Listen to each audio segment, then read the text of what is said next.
പഠനമായിട്ട് കടന്നു വരുവാൻ കർത്താവ് ഇടവരുത്തിയ വിധങ്ങൾ ഓർത്ത് നന്ദിയോടെ നമുക്ക് സ്തോത്രം ചെയ്യാം. കർത്താവ് ഓരോ ദിവസവും നമ്മളെ ക്ഷേമത്തോടെ, ഐശ്വര്യത്തോടെ, സന്തോഷത്തോടെ, സമാധാനത്തോടെ നമ്മെ നടത്തുന്നു. ഹല്യ ദൈവം നിർത്തിയ അല്ലാതെ ഒന്നും നമുക്ക് പറയാനൊക്കത്തില്ല. ഹല്യ സ്വത്രം നമ്മൾ കഴിഞ്ഞ ദിവസങ്ങൾ കേട്ട ഒരു സംഭവമാണ്. ക്യാമലില് 52 വയസ്സുള്ള ഒരു സഹോദരൻ ഈ ലോകം വിട്ട് കടന്നു പോകാനിടയായി. അപ്പോ ഹല്യ സ്വത്രം പ്രായം ഒരു പരിധിയല്ല. ഏത് സമയത്തും കർത്താവ് വിളിച്ചാൽ കടന്നു പോകാം. അതുകൊണ്ടാണ് നമ്മൾ ദൈവസന്നിധിയിൽ എപ്പോഴും ഒരുക്കമുള്ളവരായി തീരുവാൻ കഴിയണം. അതുകൊണ്ടാണ് ദൈവവചനം പഠിക്കുവാൻ പലപ്പോഴും നമ്മളെയൊക്കെ അതിന് ഇടവരുത്തുന്നത്. കാരണം ദൈവസന്നിധി നമ്മൾ അവന്റെ കൽപ്പന അനുസരിച്ച് അവന്റെ ഹിതപ്രകാരം ജീവിക്കണമെങ്കിൽ ദൈവത്തിന്റെ വചനം നാം അറിയണം. അറിയണമെങ്കിൽ നമ്മളത് പഠിക്കണം. ഇന്ന് രാത്രിയിൽ നമുക്ക് യോഹന്നാന്റെ ലേഖനമാണ് നാം പഠിച്ചുകൊണ്ടിരിക്കുന്നത്. ഒന്നാം ലേഖനം നാം 2-3 ലേഖനം നമ്മൾ പഠിച്ചു. ഒന്നാം ലേഖനത്തിലേക്ക് നമ്മൾ കഴിഞ്ഞ ദിവസങ്ങൾ കടന്നു വരുവാനിടയായി.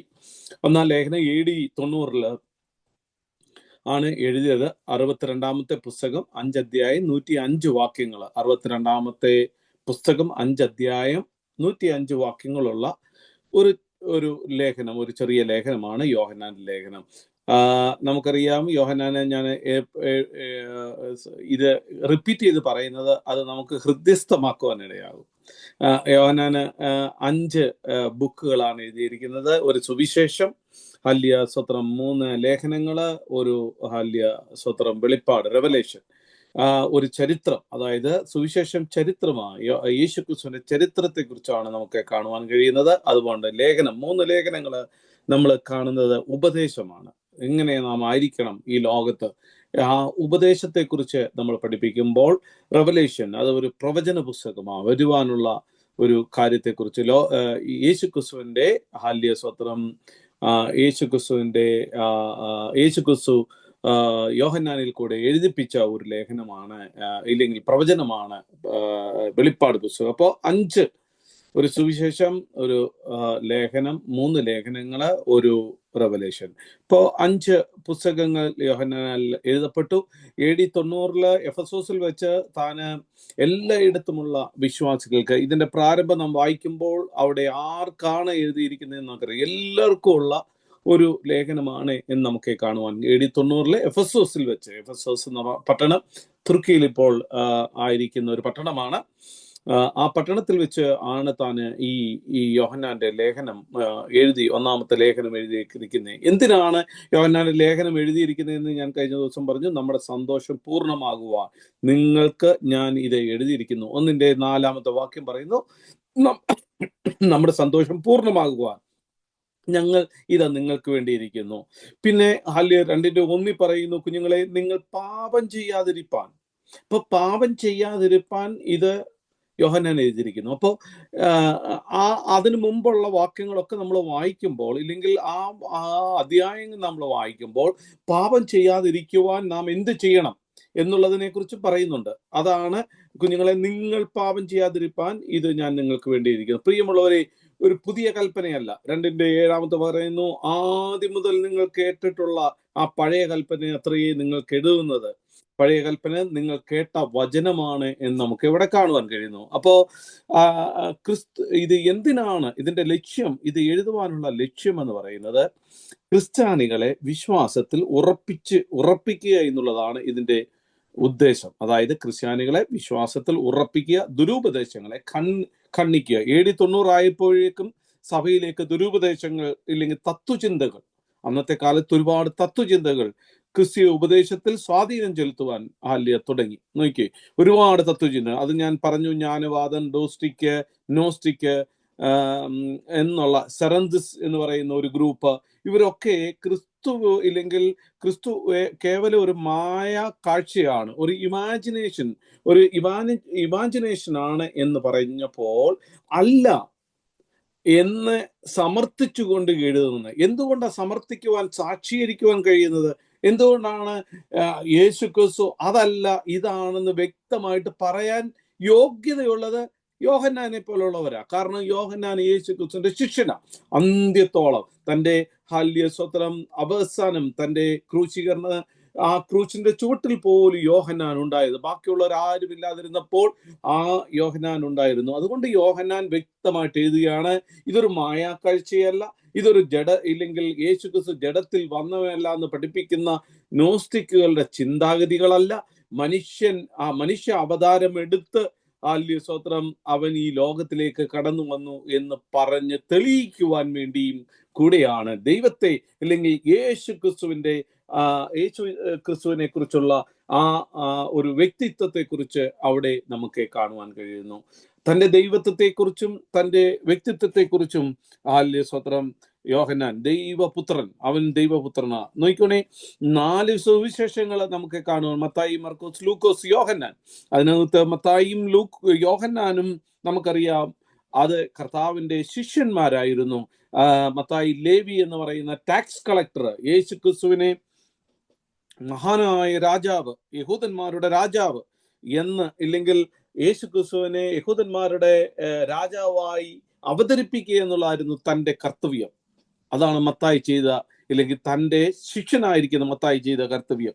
മർക്കോസ് ആണല്ലോ, മർക്കോസ് തന്നെ അനുഗമിച്ചിരിക്കുന്ന ഒരു ശിഷ്യനായിരുന്നു. ഇല്ലെങ്കിൽ തന്നെ കുറിച്ച് പറയുന്നത് മർക്കോസിന്റെ മാളിക മുറി, നമുക്കറിയാം ഒരു ഭവനമുണ്ടായി, യെരൂശലേമിലെ വിശ്വാസികൾക്ക് കൂടി വരുവാൻ ഒരു ഭവനം ഉണ്ടായിരുന്നു. അത് മർക്കോസിന്റെ മാളിക മുറി ആണ് എന്ന് നമുക്ക് കാണുവാൻ കഴിയുന്നില്ലേ? അപ്പോസ്തലർ 12 തന്റെ മാതാവിന്റെ പേര് മറിയ. അത് താനൊരു യേശുവിനെ ഗത്സമന തോട്ടത്തിൽ വെച്ച് ശിഷ്യന്മാർ എല്ലാവരും ഓടിപ്പോയപ്പോൾ ഈ മർക്കോസ് എന്ന് പറയുന്ന ആ അനുഗമിച്ച ഒരു ബാല്യക്കാരനായിരുന്നു ഈ മർക്കോസ് എന്ന് നമുക്ക് കാണും. വേദപണ്ഡിതന്മാർ അഭിപ്രായപ്പെടുന്നത് എവിടെ നമുക്ക് കാണുവാൻ കഴിയുന്നത്? മർക്കോസ് 14:51. ഇത് ഒരു ജസ്റ്റ് ഒരു കാര്യം നിങ്ങളോട് പറയുവാൻ വേണ്ടി മാത്രം. കാരണം എന്തുകൊണ്ടാണ് 51 പറയുന്നു, യേശു അവനോട്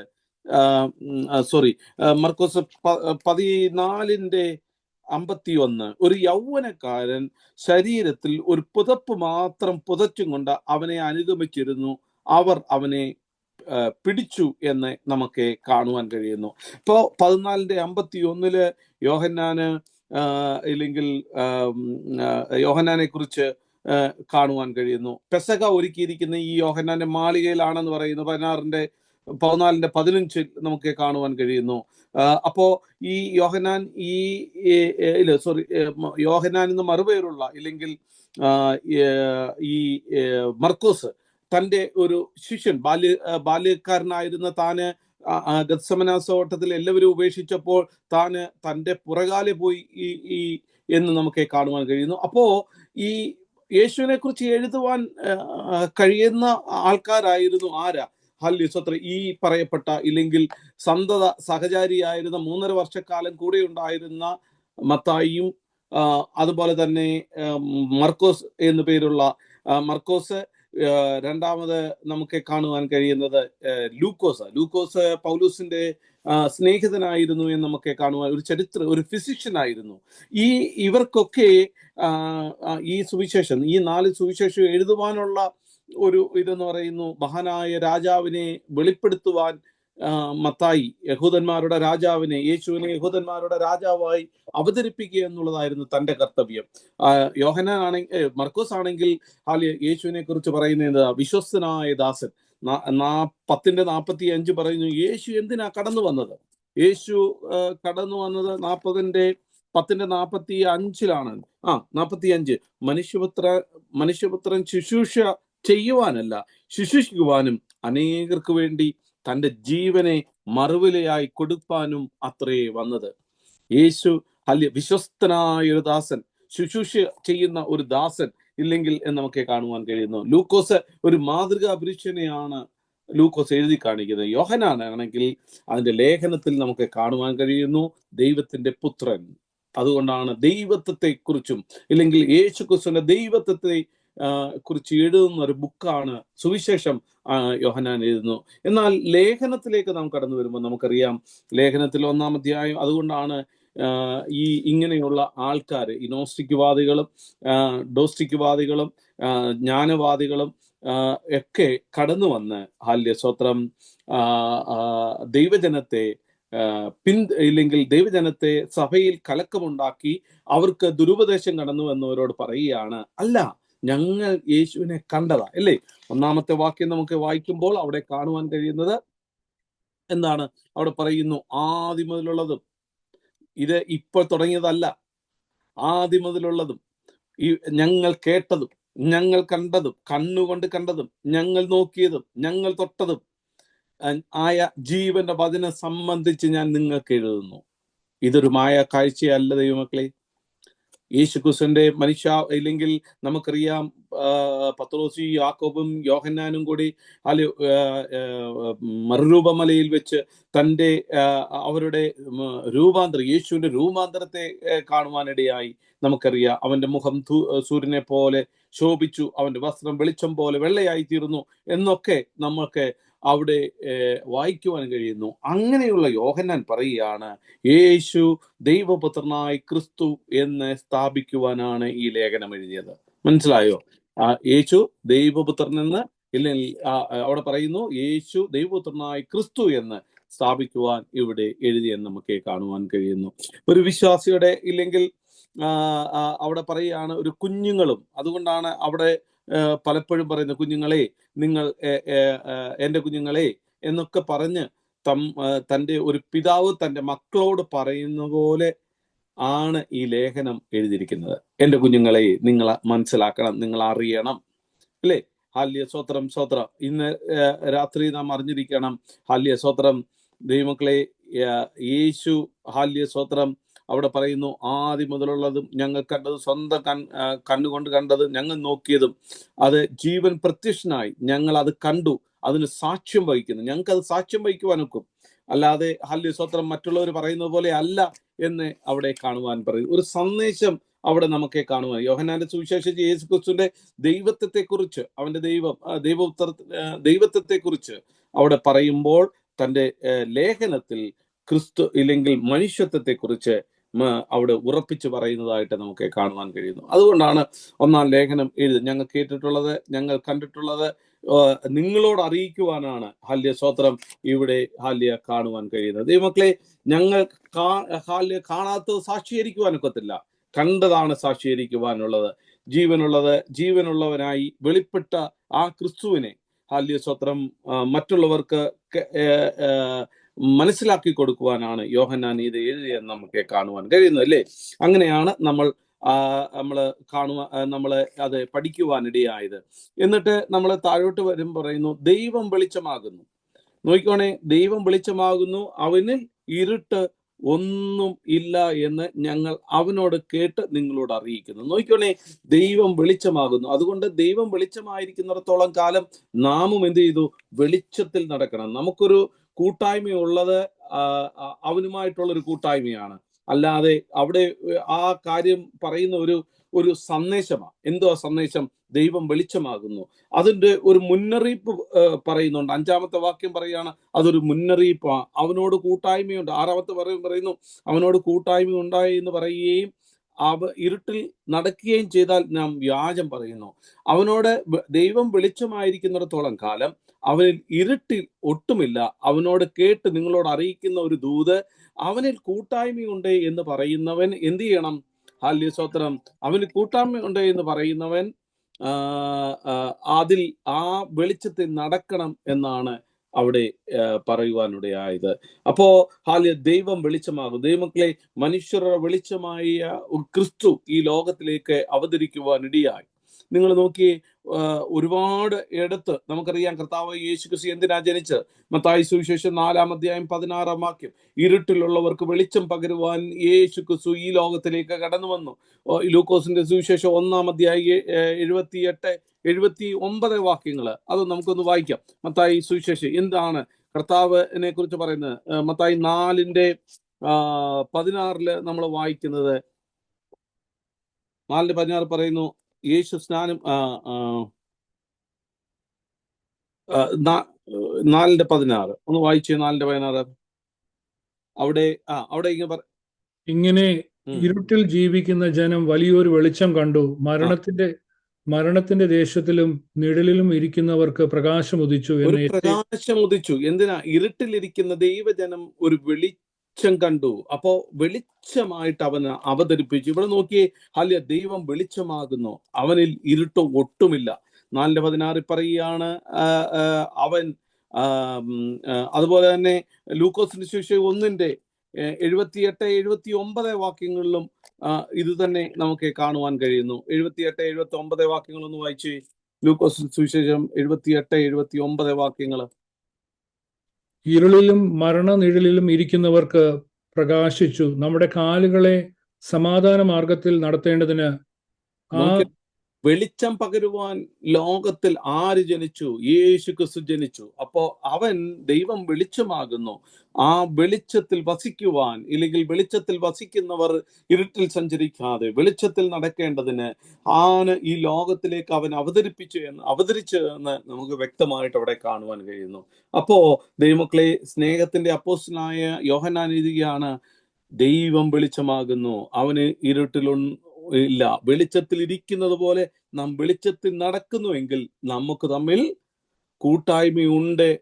അവന്റെ പുത്രനായ യേശു ക്രിസ്തുവിന്റെ ഹല്ലേലൂയ സ്വത്ര രക്തം സകല പാപങ്ങളെയും പോക്കി ശുദ്ധീകരിക്കുന്നു എന്ന് നമുക്ക് കാണുന്നു. അപ്പൊ അവൻ വെളിച്ചമായതുകൊണ്ട് നിത്യനായ പുത്രൻ പാപത്തിന്റെ അന്ധകാരത്തിലായിരുന്ന നമ്മളെ വിളിച്ചു വേർതിരിക്കുവാനായി ഈ ലോകത്തിൽ ജനിച്ചു എന്ന് മത്തായിയുടെ സുവിശേഷം 4-ാം അധ്യായത്തിൽ പറയുന്നു. ഹല്ലേലൂയ സ്വത്രം, അവനിൽ ഇരുട്ട് ഒട്ടുമില്ല. ചില തത്വജ്ഞാനികൾ ആ കാലത്ത് പറഞ്ഞിട്ടുണ്ട്, ഇരുട്ടും വെളിച്ചവും തിന്മയും നന്മയും എല്ലാം ദൈവത്തിൽ നിന്നാണല്ലോ കടന്നു വരുന്നത്. എന്നാൽ യോഹന്നാൻ പറയുന്നു, അങ്ങനെയല്ല, ദൈവത്തിൽ നടക്കുന്നവൻ ഇരുട്ടിന്റെ സ്വഭാവത്തിൽ നടക്കത്തില്ല. ഇന്ന് രാത്രി നോക്കിക്കോണം, ദൈവിക സ്വഭാവത്തിൽ ഇല്ലെങ്കിൽ ദൈവം വെളിച്ചമായിരിക്കുന്നത് പോലെ നാം വെളിച്ചത്തിൽ നടക്കുന്നുവെങ്കിൽ നമുക്ക് കൂട്ടായ്മയുണ്ട്. അവൻ നോക്കി, അപ്പോ അവനോട് കൂട്ടായ്മയുണ്ട് എന്ന് പറയുകയും നാം വെളിച്ചത്തിൽ അല്ല നടക്കുന്നു എന്ന് വരികയും ചെയ്താൽ അതുകൊണ്ട് എന്താ സംഭവിക്കുന്നത്? ഹല്ലേലൂയ സ്വത്രം, ദൈവത്തിന്റെ പൈതലിനെ സംബന്ധിച്ച് അവന് ഇരുട്ടിൽ യാതൊരു ഹല്ലേലൂയ സ്വത്രം അംശവും ഉണ്ടാകാൻ പാടില്ല. ഇരുട്ടിന്റെ സ്വഭാവം അവന്റെ ജീവിതത്തിൽ ഉണ്ടാകാൻ പാടില്ല. എന്നാൽ തത്വജ്ഞാനികൾ പറയുന്നത് ഇരുളും വെളിച്ചവും ഇല്ലെങ്കിൽ നന്മയും തിന്മയും എല്ലാം ദൈവത്തിൽ നിന്നാണ് വരുന്നത്. എന്നാൽ യോഹന്നാൻ പറയുന്നു, ദൈവത്തിൽ ഇരുട്ടിന്റെ കണിക പോലുമില്ല, അവൻ പ്രകാശം മാത്രമാണ്. ഇരുളിൽ വസിക്കുകയും ദൈവത്തോട് കൂട്ടായ്മ പാലിക്കുകയും ചെയ്യുന്നത് പൊരുത്തക്കേടാണ് എന്ന് നമുക്ക് അവിടെ കാണുവാൻ കഴിയുന്നു. ഒരുത്തൻ ദൈവത്തിൽ വസിക്കുകയും എന്നാൽ അവന്റെ ജീവിതം ഇരുട്ടിൽ നിറഞ്ഞതാണെങ്കിൽ അവനുമായിട്ട് യാതൊരു കൂട്ടായ്മയില്ലെന്ന് വ്യക്തമായിട്ട് അവിടെ പറയുകയാണ്. അവൻ വെളിച്ചത്തിരിക്കുന്ന പോലെ നാം വെളിച്ചത്തിൽ നടക്കുന്നുവെങ്കിൽ നമുക്ക് കൂട്ടായ്മയുണ്ട്. എങ്കിൽ നോക്കണം, എങ്കിൽ നമുക്ക് കൂട്ടായ്മയുണ്ട്. നോക്കിയേ, ഹല്ലേലൂയ സ്വത്രം. അപ്പോ ഇന്ന് രാത്രിയിൽ ഒരു കാര്യമുണ്ട് ദൈവമക്കളെ, ഹല്ലേലൂയ സ്വത്രം. ഈ ദൈവമക്കളെ പിശാചിന്റെ മക്കളുമായിട്ട് വേർതിരിക്കുന്ന ഒരു കാര്യം എന്താണെന്നറിയാമോ? ഈ ദൈവം വെളിച്ചത്തിൽ നടക്കുന്നു, ആ വെളിച്ചത്തിന്റെ സ്വഭാവത്തിൽ ദൈവമക്കൾ നടക്കണമെന്നാ പറയുന്നത്. ഇരുളും വെളിച്ചവും തമ്മിൽ യാതൊരു ബന്ധമില്ല, പരസ്പര വിരുദ്ധമാണ്. വെളിച്ചത്തിൽ നടക്കുന്നവന് ഇരുളുമായി ബന്ധപ്പെടുവാൻ ഒരു കാര്യവുമില്ല. ഇന്ന് രാത്രിയിൽ ദൈവമക്കളെ, അതുകൊണ്ട് നമ്മുടെ ജീവിതം 2026 ഹല്ലേലൂയ സ്വത്രം ക്രിസ്തുവിന് അനുസരിച്ച് ഒരു ജീവിതമായിരിക്കണം നമ്മുടെ ജീവിതം. ഹല്ലേലൂയ. ക്രിസ്തു എങ്ങനെയാണോ ഹല്ലേലൂയ സ്വത്രം നടന്നത് അതുപോലെ നമുക്കും നടക്കേണ്ടതേ ആവശ്യമാണ്. നാം കൊലോസ്യ ലേഖനത്തിൽ പറയുന്നുണ്ട്, വിശ്വാസികൾ ഇരുട്ടിന്റെ അധികാരത്തിൽ നിന്ന് വിടുവിക്കപ്പെട്ടവരാ, ഇല്ലേ? 1:12 പറയുന്നുണ്ട്, നിങ്ങളെ വെളിച്ചത്തിന്റെ മക്കളാ, ഇല്ലേ? പകലിന്റെ മക്കളും നാം രാത്രിക്കും ഇരുളുള്ളവരല്ല. 1 തെസ്സലോനിക്കർ 5-ാം അധ്യായം പറയുന്നു, നമ്മള് ഇരുളിലുള്ളവരല്ല. അപ്പൊ ഇന്ന് രാത്രിയിൽ ഒരു ഉറപ്പ് നമുക്കുണ്ടാകണം. മുമ്പേ നിങ്ങൾ ഇരുളായിരുന്നു, ഇപ്പോഴോ കർത്താവിന്റെ വെളിച്ചമാകുന്നു. എഫേസ്യ ലേഖനം 5:8. മുമ്പത്തെ കാലത്തിൽ നിങ്ങൾ ഇരുളായിരുന്നു, വിശ്വാസികളെ ഇരുട്ടിന്റെ അന്ധകാരത്തിൽ നിന്ന് അത്ഭുത പ്രകാശത്തിലേക്ക് വിളിച്ചവനുള്ള സദ്ഗുണങ്ങളെ ഘോഷിക്കുവാൻ പത്രോസിന്റെ ലേഖനത്തിൽ പറയുന്നുണ്ട്. അവന്റെ സദ്ഗുണങ്ങളെ, നമ്മൾ ഇരുട്ടിന്റെ അന്ധകാരത്തിൽ നിന്ന് അത്ഭുത പ്രകാശത്തിലേക്ക് നമ്മളെ വിളിച്ചതാ ദൈവമക്കളെ. അതുകൊണ്ട് ഇന്ന് രാത്രി നോക്കിക്കോണം, ഇരുട്ടിന്റെ യാതൊരു അംശവും നമ്മുടെ ജീവിതത്തിൽ ഉണ്ടാകാൻ, വെളിച്ചത്തിൽ നടക്കുവാനല്ല, വെളിച്ചത്തിന് മക്കൾ പോലെ നടക്കുവാനാണ് നിർദ്ദേശം. ഹല്ലേലൂയ സ്വത്രം ദൈവമക്കളെ, ഹല്ലേലൂയ സ്വത്രം. അവന് വെളിച്ചത്തിരിക്കുന്ന പോലെ നാമും വെളിച്ചത്തിൽ നടക്കേണ്ടതാകുന്നു. ഇന്ന് രാത്രിയിൽ അതുകൊണ്ട് സ്വത്രം അവിടെ നമുക്കൊരു കാര്യമുണ്ട്. അവിടെ പറയുകയാണ്, അടുത്ത കാര്യം പറയുന്നു, 8ാമത്തെ വാക്യം പറയുന്നു, നമുക്ക് പാപമില്ല എന്ന് നാം പറയുന്നു എങ്കിൽ, ഈ പറയുന്നു എങ്കിൽ എന്ന ഒരു പ്രയോഗം ഇതിനകത്ത് പലയിടത്തും നമുക്ക് കാണുവാൻ കഴിയുന്നു, അല്ലേ? അവിടെ പറയുന്നു എങ്കിൽ എന്ന പ്രയോഗം അവിടെ നമുക്ക് കാണുന്നത് 1-2 ഭാഗം ഞാൻ വായിക്കാം. നമുക്ക് പാപമില്ല എന്ന് പറയുന്നു എങ്കിൽ നാം നമ്മെ തന്നെ വഞ്ചിക്കുന്നു.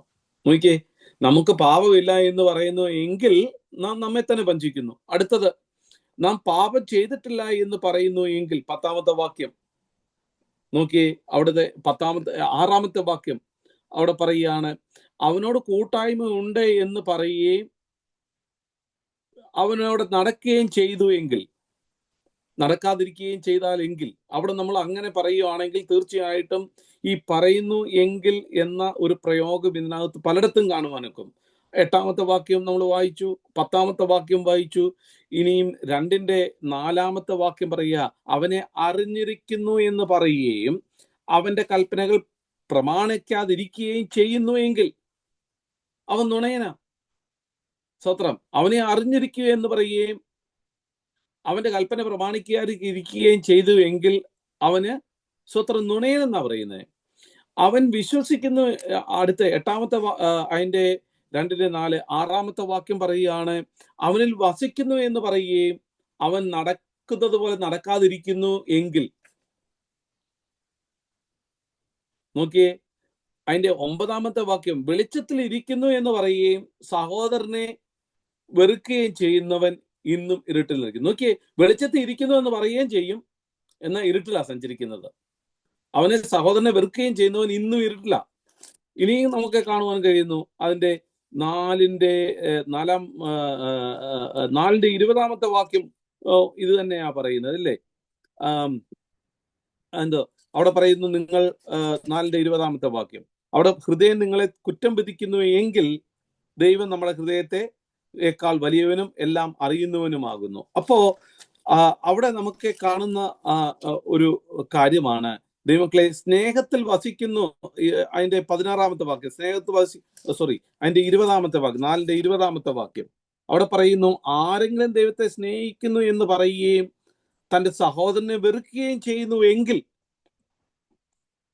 നമുക്ക് പറയുന്നു എങ്കിൽ, അവനെ സ്വത്രം ആരെങ്കിലും ദൈവത്തെ സ്നേഹിക്കുന്നു എന്ന് പറയുകയും തന്റെ സഹോദരനെ വെറുക്കുകയും ചെയ്യുന്നു എങ്കിൽ അവൻ നുണയനാകുന്നു. ഇന്ന് രാത്രി നോക്കണം, നമുക്ക് ചില മാറ്റങ്ങൾ വേണം ജീവിതത്തിൽ.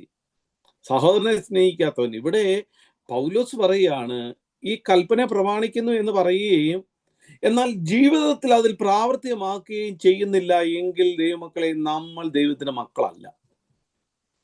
സ്തോത്രം.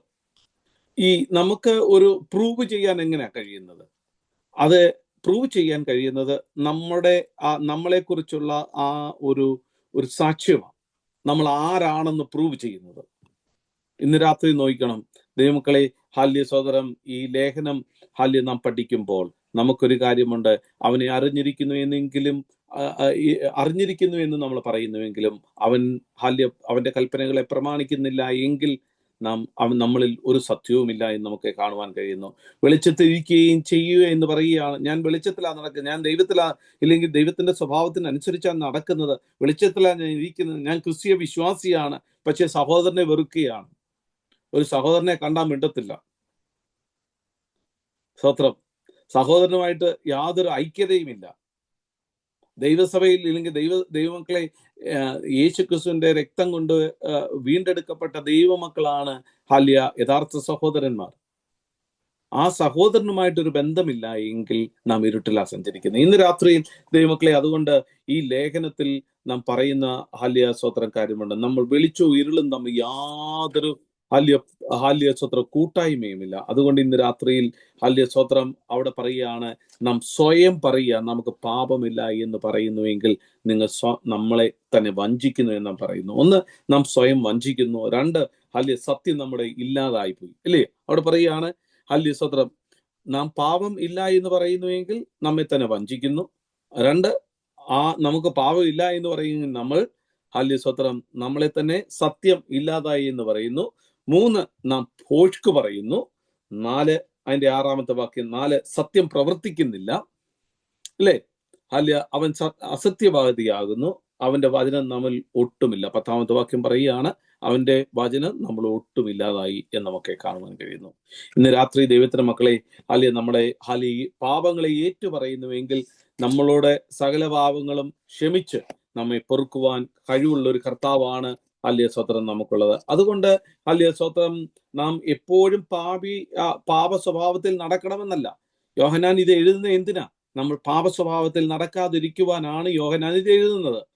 നാം സ്വത്രം അതുകൊണ്ട് പാപം ചെയ്തിട്ടില്ല എന്ന് പറയുന്നതിൽ അവൻ അസത്യവാദിയാകുന്നു, അവൻ നമ്മൾ ഒട്ടുമില്ല എന്ന് പറയുന്നു. എന്നാൽ സ്വത്രം നാം നമ്മുടെ പാപങ്ങളെ ഏറ്റുപറയുന്നുവെങ്കിൽ അവൻ നമ്മുടെ പാപങ്ങൾ ക്ഷമിച്ച് സകല അനീതിയും പൊക്കി നമ്മെ ശുദ്ധീകരിക്കുവാൻ തക്കവണ്ണം സ്വത്രം വിശ്വസ്തനും നീതിമാനുമാകുന്നു. ദൈവമക്കളെ, നമുക്ക് നമ്മുടെ പ്രായശ്ചിത്തമായി, നമുക്ക് പാപത്തിന്റെ പ്രായശ്ചിത്തമായിട്ടാണ് കർത്താവ് വന്നത്. സ്വത്രം. എന്നാൽ ഒരു കാര്യമുണ്ട് ഇവിടെ, വാസ്തവമായിട്ട് പറയുന്ന ഒരു കാര്യമുണ്ട്. നമ്മൾ ഏറ്റു പറയുന്നു എങ്കിൽ നമുക്ക് കരുണ ലഭിക്കും, അല്ലേ? നമ്മുടെ പാപങ്ങൾ അവൻ ക്ഷമിക്കും, സകല അനീതിയും പോയി അവൻ നമ്മെ ശുദ്ധീകരിക്കും. ഇപ്പോ ഇന്ന് രാത്രി ഒരു കാര്യമുണ്ട്, നമ്മൾ ഈ പാപം ചെയ്യണമെന്നുള്ളതല്ല അവിടെ പറയുന്നത്. പാപം എന്നാ എല്ലാ ദിവസവും പാപം ചെയ്തിട്ട് ഏറ്റു പറഞ്ഞാൽ മതിയല്ലോ? നോ, അങ്ങനെയല്ല. ഇത് എഴുതിയിരിക്കുന്നത് എന്തിനാണെന്നറിയാമോ? നിങ്ങൾ പാപം ചെയ്യാതെ നടക്കണം. നിങ്ങൾക്കൊരു കൂട്ടായ്മ ദൈവവുമായിട്ടുണ്ടാകണമെങ്കിൽ നിങ്ങളുടെ ജീവിതത്തിൽ അവൻ നടന്നത്, അവൻ വെളിച്ചത്തിൽ ഇരുന്ന് പോലെ നാം ഇരിക്കണം. മനസ്സിലായോ? സ്വത്രം. നാം സ്വത്രം എല്ലാം ചെയ്തിട്ട് വന്നിട്ട് കർത്താവെ ക്ഷമിക്കണമെന്ന് പറയുകയല്ല. ഇന്ന് രാത്രിയിൽ സ്വത്രം ദൈവസന്നിധിയിൽ നാമെ തന്നെ ഒന്ന് സമർപ്പിക്കട്ടെ. വിശ്വസ്തനും നീതിമാനുമായ കർത്താവ് സ്വത്രം, അവൻ നമ്മുടെ പ്രകൃതിയെ അറിയുന്നു, നമ്മുടെ സ്വഭാവത്തെ അറിയുന്നു, നമ്മുടെ എഴുന്നേൽപ്പും അറിയുന്നു.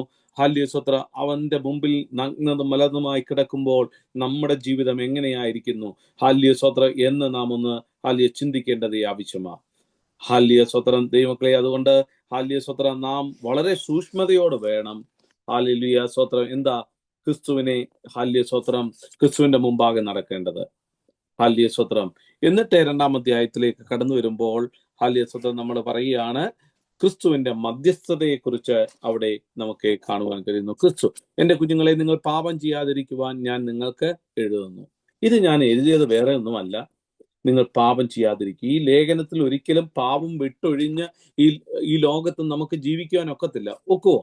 ഈ ലോകത്ത് നമുക്ക് ഒരിക്കലും പാപം വിട്ടൊഴിഞ്ഞു പോവാൻ ഒക്കത്തില്ല. പക്ഷേ മറിച്ച് നേരെ നിങ്ങൾ പാപം ചെയ്യാതിരിക്കേണ്ടതിന് ഞാൻ ഇത് എഴുതുന്നത്.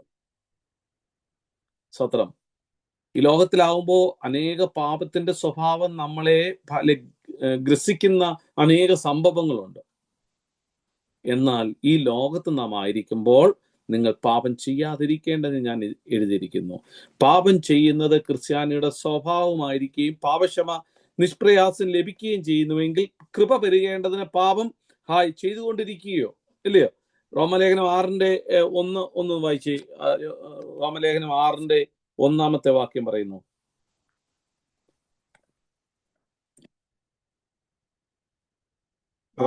നാം എന്ത് പറയണ്ടു? കൃപ പെരുകേണ്ടതിന് പാപം ചെയ്തുകൊണ്ടിരിക്കോ എന്നോ ഒരു നാളും അരുത്. നോക്കിയേ, കൃപ പെരുകേണ്ടതിന് പാപം ചെയ്തുകൊണ്ടിരിക്കുകയോ ഒരു നാളും അരുത്. ക്രിസ്ത്യാനി പാപം ചെയ്തതെന്നാണ് ഇവിടെ പറയുന്നത്. കാരണം പാപം ചെയ്യാതിരിക്കേണ്ടതിന് വേണ്ടിയായി ഇത് എഴുതുന്നത്. ദൈവത്തോട് കൂട്ടായ്മയും പൊരുത്തപ്പെട്ടു പോവുകയില്ല.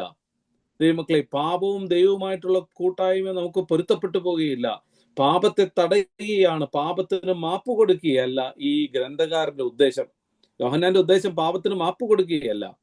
ഒരുത്തൻ പാപം ചെയ്തുവെങ്കിലോ പാപം ചെയ്യരുത്. ഒരുത്തൻ പാപം ചെയ്തു എന്നറിഞ്ഞാണ് ഈ പുസ്തകത്തിന്റെ പാപം ചെയ്യരുത് എന്നുള്ളതാണ് ഈ പുസ്തകത്തിന്റെ ആശയം. സ്വത്രം. എന്നാൽ സ്വത്രം നീതിമാനായ എന്ന കാര്യസ്ഥൻ, യേശു ക്രിസ്തു എന്ന കാര്യസ്ഥൻ നോക്കി അവിടെ പറയുന്നു, നമുക്ക് പിതാവിന്റെ അടുക്കൽ അവൻ നമ്മുടെ പാപങ്ങൾക്ക് വേണ്ടി പ്രായശ്ചിത്തമാകുന്നു, നമ്മുടേത് മാത്രമല്ല സർവ്വലോകത്തിന്റെയും. അവിടെ 1ാമത്തെ വാക്യം, ഒരുവൻ പാപം ചെയ്തുവെങ്കിലോ, നമ്മൾ പറയത്തില്ലേ, നമ്മൾ അറിയാതെ ചെയ്യുന്ന ചില പാപങ്ങളുണ്ട്. ഈ മുസ്ലിങ്ങളെ കുറിച്ച് നിങ്ങൾക്കറിയാമോ? മുസ്ലിങ്ങള് അവരുടെ അവരുടെ രക്ഷപ്പെടേണ്ടതിന് അവര് കള്ളം പറഞ്ഞാൽ അവർക്ക് കള്ളമല്ല. മനസ്സിലായോ? ഇപ്പം ഒരു മുസ്ലിമും ഒരു ക്രിസ്ത്യാനി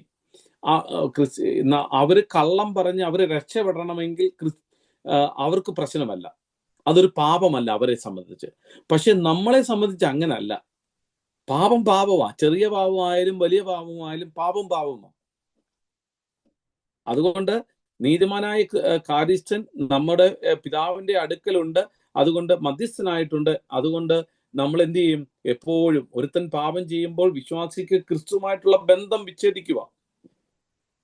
അപ്പോ ഹാലേലൂയ, നോക്കിക്കോണേ, ഒരുത്തൻ പാപം ചെയ്യുമ്പോൾ വിശ്വാസിക്ക് ക്രിസ്തുവുമായിട്ടുള്ള ബന്ധം വിച്ഛേദിക്കുകയല്ല. അങ്ങനെയാണെങ്കിൽ ഹാലേലൂയ, ഒരുത്തൻ പാപം ചെയ്താൽ ഞാൻ പറഞ്ഞ ഒരുത്തൻ പാപം ചെയ്യുമ്പോൾ വിശ്വാസിക്ക് ക്രിസ്തുവുമായിട്ടുള്ള ബന്ധം വിച്ഛേദിക്കുക അല്ല. കാരണം എന്താ പറയാ? അങ്ങനെയാണെങ്കിൽ ഈ ലോകത്ത് നമുക്ക് ജീവിക്കാൻ ഒക്കത്തില്ല. നമ്മെ ക്രിസ്തുവിനോട് ബന്ധപ്പെടുത്തുന്നത് ഒന്നാമത്തത് ഐക്യതയുടെ ബന്ധമാണ്. ഇന്ന് രാത്രി ഓർത്തോണം ദൈവമക്കളെ, നമ്മൾ പാപം ചെയ്യാതിരിക്കേണ്ടതിന് മാക്സിമം ഇല്ലെങ്കിൽ 100% നമ്മൾ എന്ത് ചെയ്യണം? ഈ വിശ്വാസത്തിൽ ഈ കർത്താവ് ഇല്ലെങ്കിൽ ഈ ലേഖനങ്ങളിലൊക്കെ എഴുതിയിരിക്കുന്നത് നാം പ്രവർത്തിക്കണമെന്നാ പറയുന്നത്. സ്തോത്രം, ഹല്ലേലൂയ, സ്തോത്രം. ദൈവമക്കളെ, അപ്പോ ഒരു ഐക്യതയോടുള്ള ബന്ധത്തിൽ നാം നടക്കണം. ഒന്ന്, എൻ്റെ കുഞ്ഞുങ്ങളെ, നിങ്ങൾ പാപം ചെയ്യാതിരിക്കാൻ ഞാൻ നിങ്ങൾക്ക് എഴുതുന്നു. ഒരുവൻ പാപം ചെയ്തു പോയെങ്കിലോ നീതിമാനായ ക്രിസ്തു എന്ന കാര്യസ്ഥൻ, പാരക്ലീറ്റോസ് എന്ന് പറയുന്ന ഗ്രീക്ക് വേർഡ് അവിടെ ഉദ്ദേശിക്കുന്ന ഒരു അഡ്വക്കേറ്റ് ആയിട്ട് താനുണ്ട്, നീതിമാനായ ക്രിസ്തു. ഹാലേലൂയ, നമുക്കൊരു ഒറ്റ മധ്യസ്ഥനേ ഉള്ളൂ ലോകത്ത്. ഹാലേലൂയ, അത് നമ്മുടെ കർത്താവായ യേശു ക്രിസ്തു എന്ന മധ്യസ്ഥൻ അല്ലാതെ വേറെ ആരുമില്ല. നമ്മെ പൂർണ്ണമായി രക്ഷിക്കുവാൻ കഴിയുന്ന ഒരു മധ്യസ്ഥൻ മാത്രമേ ഉള്ളൂ. നോക്കിയേ, ഹാലേലൂയ. അതുകൊണ്ടാണ് ഒരു മധ്യസ്ഥന്റെ അടുക്ക് നമുക്ക് പോകേണ്ട കാര്യമില്ല. നമ്മൾ കൂട്ടായ്മ ഉണ്ടാകാൻ നാം വെളിച്ചത്തിൽ നടക്കണം. നമ്മുടെ പാപങ്ങൾ നമ്മൾ സമ്മതിക്കണം, യേശു ക്രിസ്തുവിനോട് ഏറ്റുപറയണം. കാരണം പിതാവിന്റെ സന്നിധിയിൽ നമുക്ക് വേണ്ടി പക്ഷപാതം ചെയ്യുന്ന യേശു എന്ന ഒരു മധ്യസ്ഥൻ നമുക്കുണ്ട്. 1 തിമോത്തി 2:5-6 വാക്യങ്ങൾ നമ്മൾ വായിക്കുമ്പോൾ നമുക്ക് കാണുവാൻ കഴിയുന്നു, ദൈവം ഒരുവനല്ലോ, ദൈവത്തിനും മനുഷ്യർക്കും മധ്യസ്ഥൻ ഒരുവൻ മാത്രം, എല്ലാവർക്കും വേണ്ടി മറുവിലയായി തന്നെത്താൻ കൊടുത്ത മനുഷ്യനായ യേശു ക്രിസ്തു തന്നെ. നോക്കിയേ, സ്തോത്രം, ഈ ലോകത്ത് ദൈവം ഒരുവനാ. ആ ദൈവത്തിനും മനുഷ്യർക്കും മധ്യസ്ഥനായി ഒരുവൻ മാത്രമേ ഉള്ളൂ. അത് വേറെ ആരുമല്ല. അത് കർത്താവിന്റെ അമ്മയായ മറിയല്ല, പരിമല തിരുമേനിയല്ല, വേറെ ഒരു മധ്യസ്ഥനുമില്ല യേശു ക്രിസ്തു എന്ന മധ്യസ്ഥൻ അല്ലാതെ. ഇന്ന് രാത്രിയിൽ നാം ഓർക്കണം, ഹാലേലൂയ, റോമലേഖനം 8:31 പറയുന്നത്, ദൈവം നമുക്ക് അനുകൂലമെങ്കിൽ നമുക്ക് പ്രതികൂലമാര്? സ്വന്തം പുത്രനെ ആദരിക്കാതെ നമുക്ക് എല്ലാവർക്കും വേണ്ടി ഏൽപ്പിച്ച തന്നെത്താൻ അവനോടുകൂടെ സകലവും നമുക്ക് നൽകാതിരിക്കുമോ? അപ്പോ ദൈവം ഒരുവനാണ്. ആ മധ്യസ്ഥൻ നമുക്ക് വേണ്ടി മധ്യസ്ഥൻ ചെയ്യുന്നു. ഞാൻ പറഞ്ഞല്ലോ, ഈ ലോകത്തിൽ നാം ജീവിക്കുമ്പോൾ സ്വത്രം നാം പാപം ചെയ്യുമ്പോൾ ക്രിസ്തുവിനോട് സ്വത്രം മാറിപ്പോകുകയല്ല. എന്നാൽ സ്വത്രം നാം പാപം ചെയ്യാതിരിക്കേണ്ടതിന് നാം സ്വത്രം എപ്പോഴും നാം ഈ ലേഖനത്തിൽ പറയുന്നത് പോലെ, ലേഖനങ്ങളിലൊക്കെ പറയുന്ന പോലെ, യേശു ക്രിസ്തു പറഞ്ഞതുപോലെ, യേശു ക്രിസ്തു ചെയ്തതുപോലെ നാം സ്വത്രം നടക്കേണ്ടതാണ് എന്ന് നമുക്ക് കാണുവാൻ കഴിയുന്നു. ദൈവമക്കളെ, സ്വത്രം ലോകത്തില് നമുക്കറിയാം, ക്രിസ്തു സർവ്വലോകത്തിന്റെയും പാപങ്ങൾക്ക് പ്രായശ്ചിത്തമാകുന്നു എന്ന് നമുക്ക് കാണുവാൻ കഴിയുന്നു. അവൻ സകലതും സ്വത്രം നമ്മുടെ പാപം ക്രൂശിൽ സ്വത്രം എന്ത് ചെയ്തു? സഹിച്ചു. യോഹന്നാന്റെ സുവിശേഷം 1:29 വാക്യം പറയുന്നു, ഇതാ ലോകത്തിന്റെ പാപത്തെ ചുമക്കുന്ന ദൈവത്തിന്റെ കുഞ്ഞാടെന്ന് പറയുന്നു, അല്ലേ? സ്വത്രം.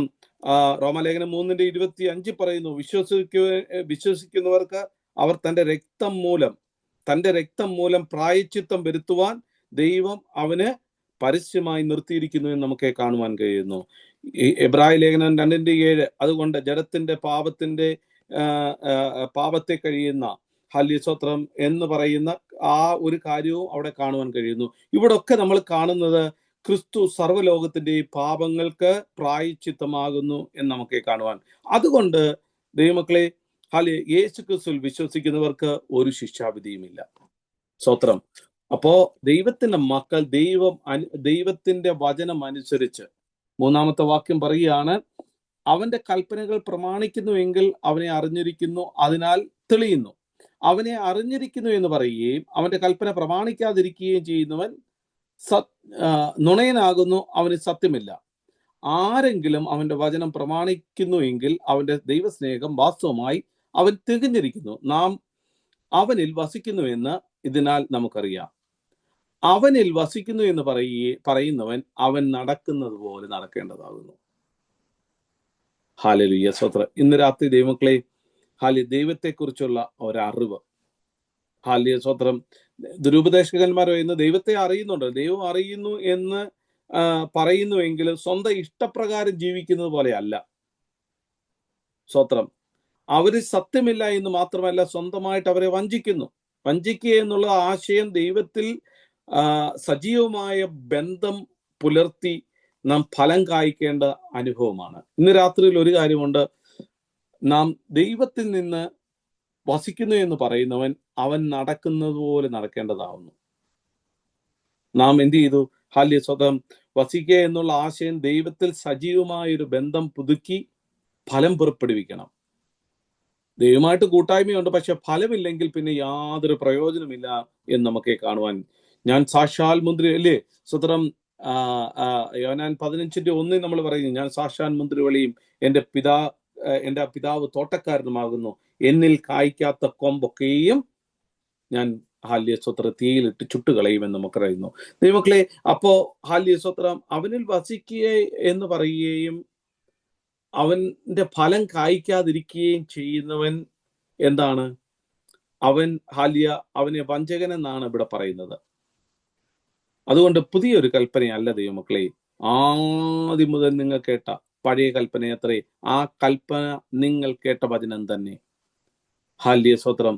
ഇന്ന് രാത്രിയിൽ ഒരു കാര്യമുണ്ട്, നിങ്ങൾ അവിടെ 9-ാമത്തെ വെളിച്ചത്തിൽ ഇരിക്കുന്നു എന്ന് പറയുകയും സഹോദരനെ വെറുക്കുകയും ചെയ്യുന്നവൻ ഇന്നും ഇരുട്ടിലിരിക്കുന്നു. സഹോദരനെ സ്നേഹിക്കുന്നവൻ വെളിച്ചത്തിൽ വസിക്കുന്നു, ഇടർച്ചയ്ക്ക് അവന് കാരണമില്ല. ഇന്ന് രാത്രി ദൈവമക്കളെ, അതുകൊണ്ട് വെളിച്ചത്തിൽ ഇരിക്കുക എന്ന് പറയുകയും സഹോദരനെ വെറുക്കുകയും ചെയ്യുന്നവൻ ഇരുട്ടിൽ സഞ്ചരിക്കുന്നു. ദൈവമക്കളെ, അപ്പോൾ ഈ 2026 നമുക്ക് മനസ്സിലാക്കേണ്ട ഒരു കാര്യം, അവന്റെ കൽപ്പനകളെ പ്രമാണിച്ച് അവൻ പറഞ്ഞതുപോലെ അവന്റെ വചനം അനുസരിച്ച് സത്യത്തിൽ നടന്ന് ഹല്ലേലൂയ, സ്തോത്രം, നാം ഹല്ലേലൂയ, സ്തോത്രം, സഹോദരനെ സ്നേഹിക്കുന്നവൻ വെളിച്ചത്തിൽ വസിക്കുന്നു, ഇടർച്ചയ്ക്ക് അവനിൽ ഹല്ലേലൂയ കാരണമില്ല. ഇതൊരു പുതിയ കൽപ്പനയല്ല ഞാൻ നിങ്ങൾക്ക് എഴുതുന്നത് എന്ന് പറയാം. പുതിയൊരു കൽപ്പന ഞാൻ നിങ്ങൾക്ക് എഴുതുന്നു എന്ന് പറയാം. അത് അവനിലും നിങ്ങൾ സത്യമായിരിക്കുന്നു, ഇരുട്ട് നീങ്ങിപ്പോകുന്നു, സത്യം വെളിച്ചം ഇതാ പ്രകാശിക്കുന്നു. യേശുക്രിസ്തു എന്ന പ്രകാശം നമ്മുടെ ഉള്ളിൽ ഹല്ലേലൂയ, സ്തോത്രം വന്നാൽ ദൈവമക്കളെ, ഹല്ലേലൂയ, സ്തോത്രം, ഒരു കാര്യമുണ്ട്, ഇരുട്ട് അവന് ഒരിക്കലും ഇല്ല എന്ന് നമുക്ക് കാണുവാൻ കഴിയും. അതുകൊണ്ട് ഇന്ന് രാത്രിയിൽ ഹല്ലേലൂയ, ദൈവമക്കളെ, നമ്മളെ കൽപ്പനയനുസരിച്ച് നമുക്ക് മുന്നോട്ട് പോകാം. കർത്താവ് നമ്മളെ അനുഗ്രഹിക്കട്ടെ. ഹല്ലേലൂയ, സ്തോത്രം, സ്തോത്രം. അവനിൽ വസിക്കുന്നു എന്ന് പറയുന്നവൻ അവൻ നടക്കുന്നത് പോലെ നടക്കണം. വേറെ ഒന്നും കേട്ടില്ലെങ്കിലും ഇന്ന് രാത്രിയിൽ ഒരു വാക്ക് നിങ്ങൾ കേൾക്കണം, അവൻ വസിക്കുന്നു എന്ന് പറയുന്നവൻ അവൻ നടന്നതുപോലെ നടക്കേണ്ടതാണ്. അതുകൊണ്ട് ഇന്ന് രാത്രി ദൈവമക്കളെ, നമ്മുടെ ജീവിതത്തിൽ എന്തെങ്കിലും കുറവുകൾ ഉണ്ടെങ്കിൽ ഏറ്റു പറഞ്ഞ് ഉപേക്ഷിക്കാം. കരുണ തോന്നുന്ന കർത്താവിന്റെ മുമ്പാകെ ഹല്ലേലൂയ, സ്തോത്രം. ഞാൻ പറഞ്ഞല്ലോ, ഈ ലോകത്ത് നാം ജീവിക്കുമ്പോൾ ഹല്ലേലൂയ, സ്തോത്രം, പാപ സ്വഭാവത്തിൽ ഹല്ലേലൂയ, സ്തോത്രം അകപ്പെടേണ്ട അനേക കാര്യങ്ങൾ നമ്മുടെ ജീവിതത്തിലുണ്ട്. അത് കോപം, ക്രോധം, പിണക്കം, ജാരശങ്ക, ഹല്ലേലൂയ, തൊന്നപക്ഷം ഒക്കെ നമ്മുടെ ജീവിതത്തിൽ കടന്നു വരാം. സഹോദരനെ നിസ്സാരാന്ന് വിളിച്ചാൽ പോലും ന്യായവിധിക്ക് യോഗ്യനായിരിക്കുന്നു എന്ന് ദൈവത്തിന്റെ വചനം പറയുമ്പോൾ നമ്മൾ എത്രത്തോളം സൂക്ഷ്മതയോടെ നടക്കണം. അതുകൊണ്ട് ദൈവവചനം അനുസരിച്ച് ഹല്ലേലൂയ, സ്തോത്രം, ജീവിക്കുന്നവർക്കാണ് ദൈവിക കൂട്ടായ്മയുള്ളത്. അതുകൊണ്ട് കർത്താവിനെ അറിയുന്നവൻ അവനെ സ്നേഹിക്കുന്നു, അവൻ പറഞ്ഞത് ഹല്ലേലൂയ, സ്തോത്രം, അനുസരിക്കുന്നു. ദൈവം നമ്മളെ ഹല്ലേലൂയ ധാരാളം അനുഗ്രഹിക്കട്ടെ. ഹല്ലേലൂയ, സ്തോത്രം. നമ്മളെ ഹൃദയത്തെ അറിയുന്ന കർത്താവിന്റെ മുമ്പാകെ നമ്മെ തന്നെ സമർപ്പിക്കാൻ ദൈവം നമ്മളെ അനുഗ്രഹിക്കട്ടെ. ഹല്ലേലൂയ. ഇത്രത്തോളം ദൈവം നമ്മളെ സഹായിച്ചുവല്ലോ. വചന പഠനം നമ്മുടെ ജീവിതത്തിന് അനുഗ്രഹമായി തീരട്ടെ. ഹല്ലേലൂയ. ദേവദാസനോട് കേൾപ്പിച്ചതുപോലെ ഹല്ലേലൂയ, 1 ജോൺ എന്തിനു വേണ്ടി എഴുതി? ഹല്ലേലൂയ, നമ്മുടെ സന്തോഷം പൂർണ്ണമാകുവാൻ, തീർച്ചയായും നമ്മൾ പാപം ചെയ്യാതിരിപ്പാൻ. ഇതൊരു പുതിയ കൽപ്പനയല്ല, ഇത് പഴയ കൽപ്പന